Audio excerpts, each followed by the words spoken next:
Açın. Tamam mı?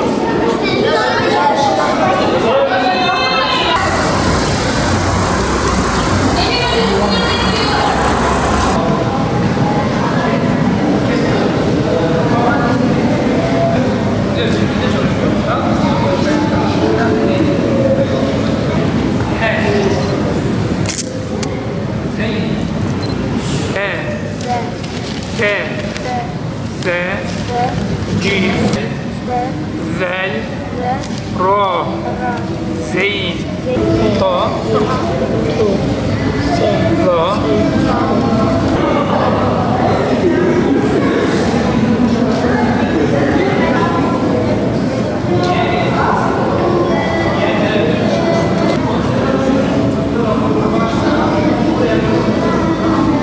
Bismillahirrahmanirrahim.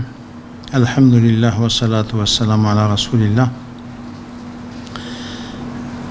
Her yıl olduğu gibi okullarımızın tatile girmesiyle yaz Kur'an kursuna gelecek çocuklarımızın rahat bir şekilde, güvenli bir şekilde sahih dini bilgilerini almak için İl Müftülüğümüzce bir dizi önlem alınmıştır.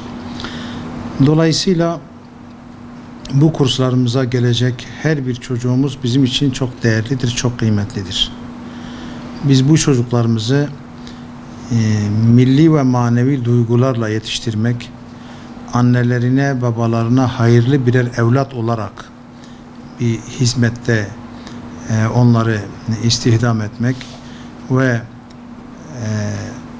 çocuk anne babasının kapanmayan amel defteridir şiarıyla onları hayata hazırlamak, sahih dini bilgilerle donatmak için elimizden gelen gayreti bütün din görevlilerimizle, müezzinlerimizle, Kur'an kursu hocalarımızla çalışmanın gayreti içerisindeyiz. Bize gelecek hiçbir çocuğu geri gönderme gibi bir lüksümüz olamaz. Bu hem büyük bir vebaldır hem de çocuklarımıza karşı en büyük görevimiz bu çocuklarımızı dini bilgilerle onlara Allah'ı, peygamberi, mukaddesatımızı, camiyi, Kur'an'ı anlatmak ve onlara hayırlı birer evlat olarak yetiştirmektir. Dolayısıyla geçen senelerde bir önceki sene bu Batman'da göreve başladım yaz Kur'an kursuna.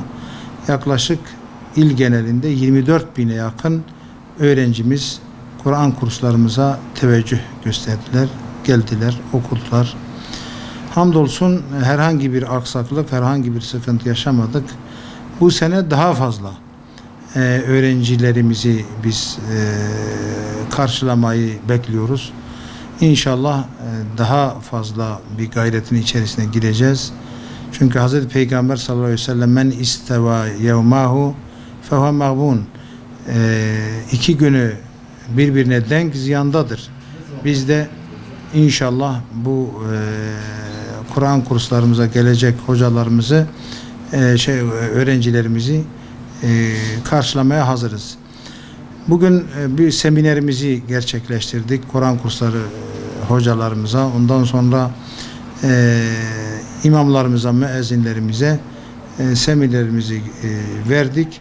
İnşallah 1 Temmuz itibariyle 1 Temmuz 15 Ağustos tarihleri arasında bu Kur'an kursu, yaz Kur'an kursu bu tarihler arasında gerçekleştirilecek ve hocalarımız bu kursa gelecek öğrencilerimizi karşılamaya hazır olacaklardır.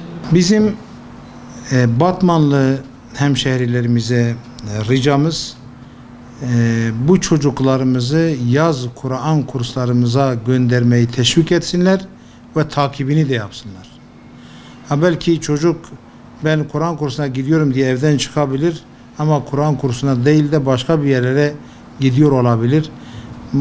Velilerimiz onların örgün eğitimine nasıl önem veriyorlarsa, nasıl üzerinde duruyorlarsa bu Kur'an kurslarımıza da öğrencilerimiz üzerinde o kadar dursunlar, onları teşvik etsinler ve onların takibini yapsınlar. Çünkü çocuk anne babanın kapanmayan amel defteridir. Yarın öldüğümüzde her nefis ölümü tadacaktır. Bizler de gideceğiz, öleceğiz. Hiç olmazsa bu yavrularımız ağzı dualı, kalbi imanlı bir şekilde bizleri dualarına ortak etsinler. Böyle arkamızda ağzı dualı bir nesil bırakmak uğruna bu yaz Kur'an kurslarına gereken önemi vermeliyiz diye düşünüyorum. Tabii Kur'an her yaşta öğrenilebilen bir kitaptır. Bu da Kur'an'ın bir mucizesidir. Ama bu Kur'an'ın böyle zihinde, akılda kalabilmesi için küçük yaşlarda bu körpe beyinlere Kur'an'ı nakşetmeliyiz. Bu daha kalıcı oluyor. Çünkü bir deyim vardır müsaadenizle. El ilmu fis sigari ken nakşi fil haceri. Küçükken öğrenilen ilim taşa işlenen yazı gibidir. O da kalıcıdır.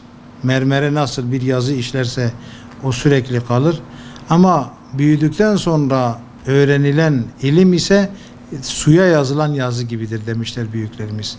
Onun için 4 yaşından itibaren bütün Kur'an kurslarımız 4-6 yaş, 7-10 yaş ve hayat boyu düsturuyla gelecek her bir vatandaşımızı geri çevirmeyecek şekilde hazırlıklarımızı yapmışız ve bu öğrencilerimize dinini, imanını, Allah'ını, kitabını, Kur'an'ını, peygamberini ve temel milli ve manevi değerlerimize aşina olmayı onlara öğreteceğiz inşallah.